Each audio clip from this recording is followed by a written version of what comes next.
Okay.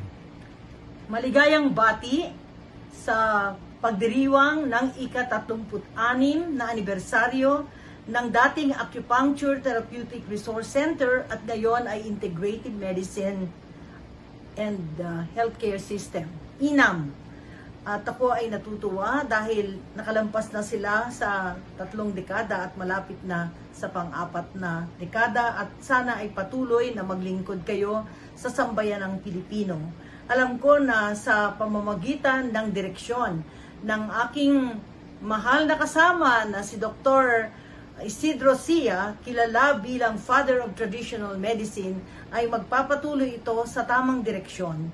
At sana ay makatulong din kayo sa pag-analisa ng sistemang pangkalusugan at pagbibigay ng mas mahusay na serbisyo sa maraming naghihirap nating mga kababayan. At sana ay hindi na mangyari yung ganito, pero sa sistemang pangkalusugan ngayon, mas malaki yung push para sa atin ang mga health professionals, health workers na magpatuloy na sa pagbabago ng sistemang pangkalusugan at sa pagdevelop ng alternative medicine.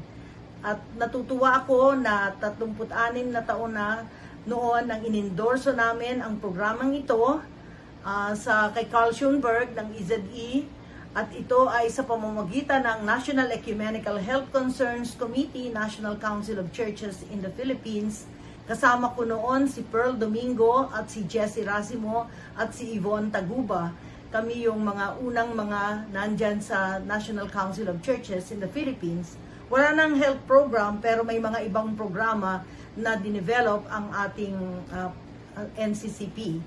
Pero kayo, patuloy pa rin kayo. So binabati ko kayo at inaalala ko din pala ang mga kasamahan ko noon, si Dr.